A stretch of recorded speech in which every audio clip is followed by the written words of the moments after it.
ഷഹദ് റഹ്മാൻ കൂടി നമുക്കൊപ്പം ചേരുന്നുണ്ട് പുതിയ വിവരങ്ങളുമായി. ഷഹദ്, ഇപ്പോഴും ഈ രാത്രിയിലും അവിടെ ബെയിലി പാലത്തിൻ്റെ നിർമ്മാണം തുടരുന്നുണ്ട്. നാളത്തെ തെരച്ചിൽ അത് നിർണായകമാണ്. അതിനുവേണ്ട സംവിധാനങ്ങൾ ഒരുക്കുക എന്നുള്ളതാണ്. ഈ പാലം നിർമ്മാണം യാഥാർത്ഥ്യമാകുന്നതോടുകൂടി, ആ പാലം സജ്ജമാകുന്നതോടുകൂടി കൂടുതൽ സംവിധാനങ്ങൾ മറുകരയിലേക്ക് എത്തിച്ച് അവിടെ തെരച്ചിൽ നടത്താൻ നമുക്ക് കഴിയും. അത് പ്രധാനപ്പെട്ട ഒരു നീക്കവുമാണ്.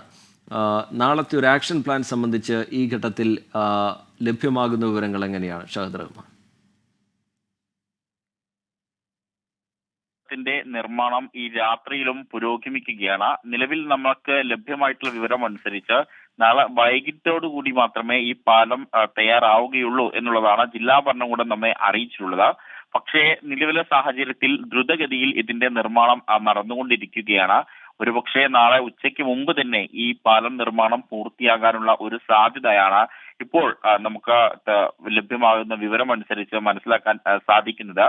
അങ്ങനെയെങ്കിൽ ഈ രക്ഷാപ്രവർത്തനത്തിന് വലിയ രീതിയിൽ വലിയൊരളവിൽ ഇത് സഹായിക്കും എന്നുള്ളതാണ് ഏറ്റവും പ്രധാനപ്പെട്ട കാര്യം. കാരണം കൂടുതൽ വലിയ വാഹനങ്ങളെ അക്കരയ്ക്ക് എത്തിക്കാനായിട്ട്, അതായത് ഈ പൊട്ടിയിട്ടുണ്ടായിരുന്ന മുണ്ടക്കൈ ഭാഗങ്ങളിലേക്ക് എത്തിക്കാൻ വേണ്ടിയിട്ട് ഈ ബെയിലി പാലത്തിന് സാധിക്കും എന്നുള്ളതാണ് ഏറ്റവും പ്രധാനപ്പെട്ട കാര്യം. കാരണം നിലവിൽ അവിടേക്ക് JCB അല്ലെങ്കിൽ ഹിറ്റാച്ചിയോ ഉൾപ്പെടെയുള്ള വാഹനങ്ങൾക്ക് കടന്നു ചെല്ലുന്നതിൽ പരിമിതിയുണ്ട്.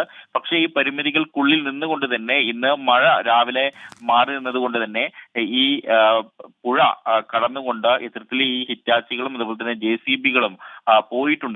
പക്ഷെ അത് പരിമിതമായിട്ടുള്ള അളവിൽ മാത്രമാണ്, അത് ഒന്നോ രണ്ടോ മാത്രമേ പോയിട്ടുണ്ടായിരുന്നുള്ളൂ.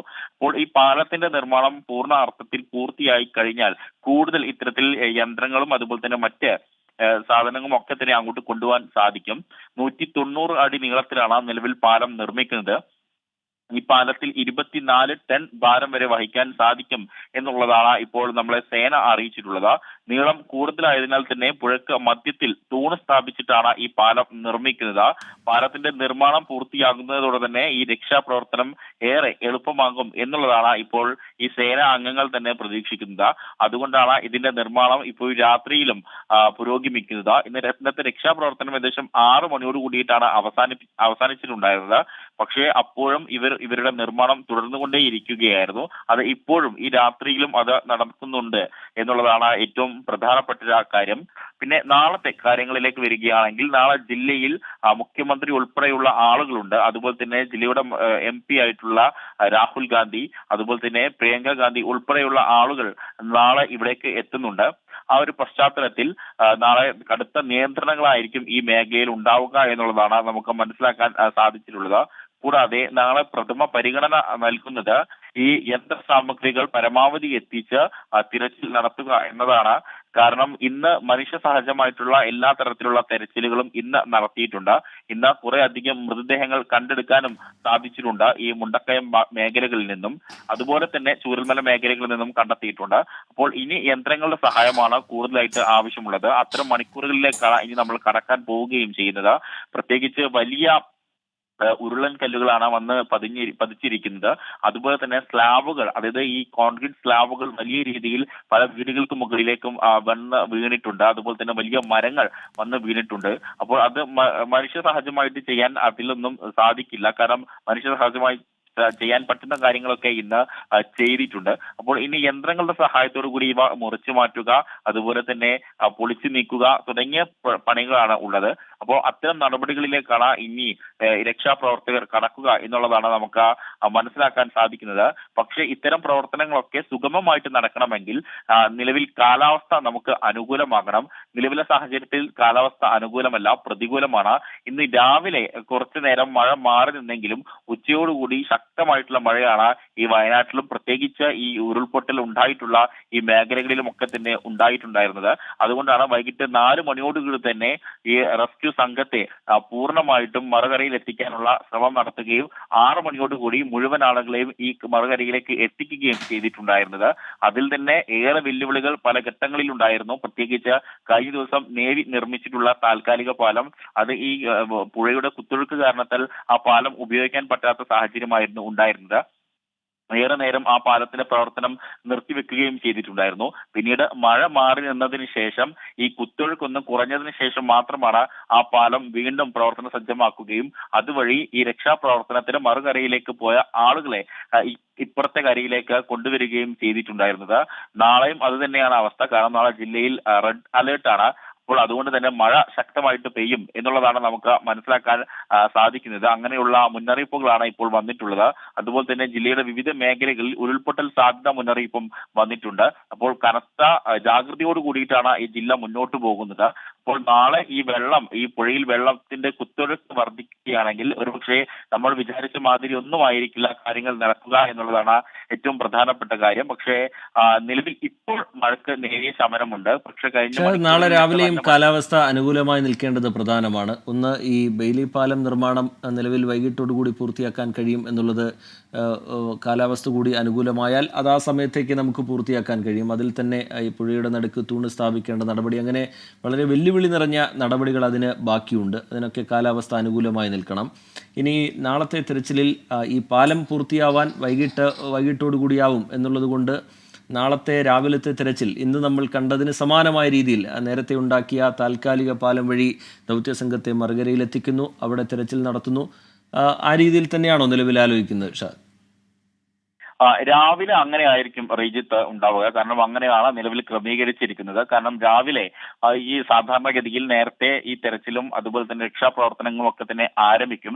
അപ്പോൾ രാവിലെ ഈ രീതിയിലായിരിക്കും കൊണ്ടുപോവുക, ആളുകൾ അപ്പുറത്തെ കരയിലേക്ക് എത്തിക്കുക. പക്ഷേ ഈ മഴ ഉണ്ടെങ്കിൽ അല്ലെങ്കിൽ ഈ പുഴയിൽ കുത്തൊഴുക്കുണ്ടെങ്കിൽ ഒരുപക്ഷെ അത് സാധ്യമാകില്ല. ഇന്നൊക്കെ വലിയ കുഴപ്പങ്ങളില്ലാതെ കാര്യങ്ങൾ മുന്നോട്ട് പോയിട്ടുണ്ടായിരുന്നു. പ്രത്യേകിച്ച് രാവിലെ അത്ര കനത്ത മഴയൊന്നും ഉണ്ടായിരുന്നില്ല. നല്ല തെളിഞ്ഞ കാലാവസ്ഥയായിരുന്നു. പിന്നീട് ഒരു 12 മണി 1 മണിയോട് കൂടിയിട്ടാണ് ചെറിയ ചാറ്റൽ മഴ വരികയും ഒരു 3 മണിയോട് കൂടി അത് ശക്തമായിട്ടുള്ള മഴയായി മാറുകയും ചെയ്തിട്ടുണ്ടായിരുന്നത്. പിന്നീടാണ് 4 മണിയോട് കൂടി ഈ രക്ഷാപ്രവർത്തനം പൂർണ്ണമായിട്ടും നിർത്തിവെക്കുന്ന ഒരു സാഹചര്യം ഉണ്ടായത്. അപ്പോൾ നാളെ രാവിലെ അതായത് അതിരാവിലെ തന്നെ ഈ രക്ഷാപ്രവർത്തകർ മറുകരയിലേക്ക് എത്താനുള്ള ശ്രമം നടത്തും എന്നുള്ളതാണ് നമുക്ക് മനസ്സിലാക്കാൻ സാധിക്കുന്നത്. കൂടാതെ ഞാൻ അല്പം മുമ്പ് സൂചിപ്പിച്ചതുപോലെ തന്നെ നാളെ ജില്ലയിൽ മുഖ്യമന്ത്രിയുണ്ട്, അതുപോലെ തന്നെ രാഹുൽ ഗാന്ധി ഉണ്ട്, പ്രിയങ്ക ഗാന്ധി ഉണ്ട്. അപ്പം ഇവരുടെ എല്ലാവരുടെയും നേതൃത്വത്തിൽ അവലോകന യോഗങ്ങളൊക്കെ ചേരുന്നുണ്ട്. അപ്പോൾ കൂടുതലായിട്ട് ജില്ലയ്ക്ക് ഇനി എന്തൊക്കെയാണ് ആവശ്യം, അല്ലെങ്കിൽ ഈ രക്ഷാപ്രവർത്തനത്തിന് എന്തെല്ലാം തരത്തിലുള്ള യന്ത്ര സാമഗ്രികളാണ് ഇവിടേക്ക് എത്തിക്കേണ്ടത് എന്നതടക്കമുള്ള കാര്യങ്ങളിലൊക്കെ തന്നെ ഒരു വിശദമായിട്ടുള്ള ചർച്ച നടക്കും എന്നുള്ളതാണ് നമുക്ക് മനസ്സിലാക്കാൻ സാധിക്കുന്നത്. ഇന്ന് പ്രതിപക്ഷ നേതാവ് വി.ഡി. സതീശൻ, അതുപോലെ തന്നെ മന്ത്രിമാരായിട്ടുള്ള മുഹമ്മദ് റിയാസ്, അതുപോലെ തന്നെ എ.കെ. ശശീന്ദ്രൻ, ജില്ലയിലെ മന്ത്രി ഉൾപ്പെടെയുള്ള ആളുകൾ ഇവിടെ 4-5 മന്ത്രിമാർ, അതേപോലെ ആരോഗ്യമന്ത്രി വീണ ജോർജ് ഉൾപ്പെടെയുള്ള മന്ത്രിമാർ ഇവിടെ ക്യാമ്പ് ചെയ്ത് പ്രവർത്തിക്കുന്നുണ്ട്. അതുകൊണ്ട് ഇവിടെ സന്നാഹത്തിനോ അല്ലെങ്കിൽ ഇവിടെ ആവശ്യമായിട്ടുള്ള സാധനങ്ങൾക്കൊന്നും തന്നെ ഒട്ടും കുറവില്ല. പക്ഷേ ഈ കാലാവസ്ഥ മാത്രമാണ് നിലവിൽ വില്ലനായിട്ട് നിൽക്കുന്നത്. അത് ആർക്കും പ്രെഡിക്റ്റ് ചെയ്യാൻ പറ്റാത്ത ഒരു സാഹചര്യം ആയതുകൊണ്ട് തന്നെ അതിനെ ഡിപ്പെൻഡ് ചെയ്തിട്ടായിരിക്കും മറ്റ് തുടർ പ്രവർത്തനങ്ങളൊക്കെ തന്നെ നടക്കുക. എന്നാൽ അതേ സമയത്ത് റോപ്പ് വഴിയുള്ള രക്ഷാപ്രവർത്തനവും നടക്കുന്നുണ്ട്. പക്ഷെ പ്രധാനമായിട്ടും റോപ്പിനെ നമ്മൾ ഇന്നലെയും ഇന്നുമായിട്ട് ആശ്രയിക്കുന്നത് ഈ കണ്ടെത്തുന്ന മൃതദേഹങ്ങൾ മറുകരയിലേക്ക് എത്തിക്കാൻ വേണ്ടിയിട്ടാണ് കൂടുതലായിട്ടും റോപ്പ് ഉപയോഗിക്കുന്നത്. കൂടാതെ അടിയന്തര ഘട്ടങ്ങളിൽ ഈ രക്ഷാപ്രവർത്തനം നടത്തുന്ന ഈ ആളുകൾക്ക് മറുകരയിൽ എത്താനും വേണ്ടിയിട്ട് ഇത്തരത്തിലുള്ള റോപ്പ് ഉപയോഗിക്കുന്നുണ്ട്. അത് ഒഴിച്ചു നിർത്തിക്കഴിഞ്ഞാൽ പ്രധാനമായിട്ടും റോപ്പ് ഉപയോഗിക്കുന്നത് ഈ മൃതദേഹങ്ങൾ മറുകരയിലേക്ക് എത്തിക്കാൻ വേണ്ടിയിട്ടാണ്.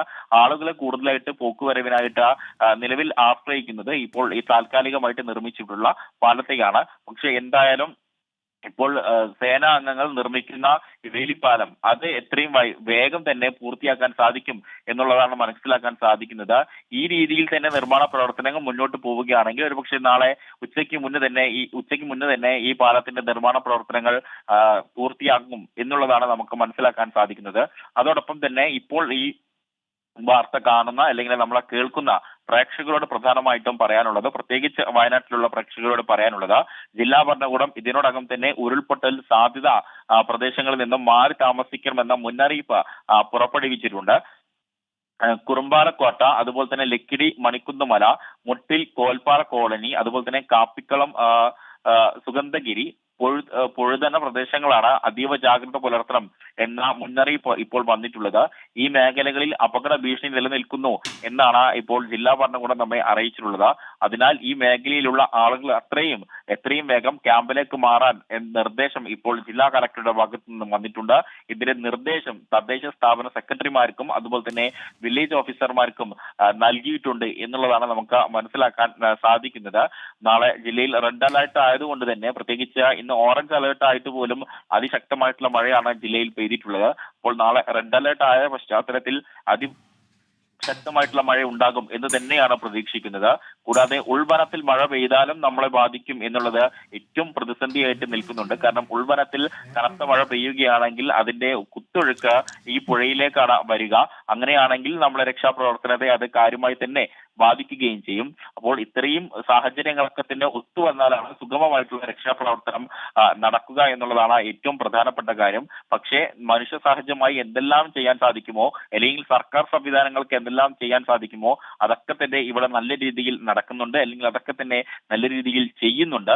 ഈ കാലാവസ്ഥ കൂടി അനുകൂലമായാൽ മാത്രമേ ബാക്കി കാര്യങ്ങളൊക്കെ സുഗമമായിട്ട് നടക്കുകയുള്ളൂ. രജിത്ത്. ശരി, ഷാഹദ് റഹ്മാനാണ് വിവരങ്ങൾ നൽകിക്കൊണ്ടിരിക്കുന്നത്. നാളത്തെ ദിവസം നിർണായക ദിവസമാണ്. കാലാവസ്ഥ കൂടി അനുകൂലമാകും എന്ന് നമുക്ക് പ്രതീക്ഷിക്കാം. കാരണം കാലാവസ്ഥ അനുകൂലമായാൽ മാത്രമേ ഈ നടപടികൾ, ഇപ്പോൾ നടന്നുകൊണ്ടിരിക്കുന്ന ബെയിലി പാലം നിർമ്മാണമടക്കം അതിവേഗത്തിൽ നമുക്ക് പൂർത്തിയാക്കാൻ കഴിയൂ. കൂടുതൽ സംവിധാനങ്ങൾ ഉപയോഗിച്ച് മറുകരയിലെത്തി അവിടെ തെരച്ചിൽ സാധ്യമാകുന്ന നിലയുണ്ടാകുകയുള്ളൂ. ഒപ്പം നേരത്തെ ഷാദ് ചൂണ്ടിക്കാട്ടിയതുപോലെ ചില ഇടങ്ങളിൽ ഉരുൾപൊട്ടൽ സാധ്യതയുള്ള മേഖലകളിൽ നിന്ന് ആളുകൾ മാറി താമസിക്കണം എന്നുള്ള നിർദ്ദേശം ജില്ലാ ഭരണകൂടം നൽകുന്നുണ്ട്. വലിയൊരു ദുരന്തത്തിൻ്റെ മുന്നിൽ വിറങ്ങലിച്ച് നിൽക്കുകയാണ് നമ്മൾ. ഏതു തരത്തിലുള്ള മുന്നറിയിപ്പുകളാണോ അധികൃതർ നൽകുന്നത് അത് കൃത്യമായി പാലിക്കാൻ നമ്മൾ തയ്യാറാകണം. വയനാട് ജില്ലയിൽ നാളെ റെഡ് അലേർട്ടാണ് നിലനിൽക്കുന്നത്. അത് ഈ രക്ഷാപ്രവർത്തനത്തിനും തെരച്ചിലിനുമൊക്കെ ഒരു ആശങ്കയായി നമുക്ക് മുമ്പിലുണ്ട്. നാളെയും മഴ കനക്കുമോ എന്നുള്ള ചോദ്യം അതൊരാശങ്കയായി തന്നെ നിൽക്കുന്നുണ്ട്. നൂറുകണക്കിന് കുടുംബങ്ങളിൽ നിന്നായി 1000-ലധികം പേരാണ് മുണ്ടക്കയിലെ ഉരുൾപൊട്ടലിന് പിന്നാലെ ദുരിതാശ്വാസ ക്യാമ്പുകളിൽ കഴിയുന്നത്. പ്രിയപ്പെട്ടവരെ നഷ്ടമായവരും വീട് ഒലിച്ചുപോയവരുമെല്ലാം ഇക്കൂട്ടത്തിലുണ്ട്. ഒരു ജീവിതം കൊണ്ടവർ പടുത്തുയർത്തിയതെല്ലാം ഒറ്റയടിക്ക് നഷ്ടമാകുന്ന സാഹചര്യം. പലർക്കും ആ യാഥാർത്ഥ്യം ഇതുവരെ ഉൾക്കൊള്ളാൻ കഴിഞ്ഞിട്ടില്ല.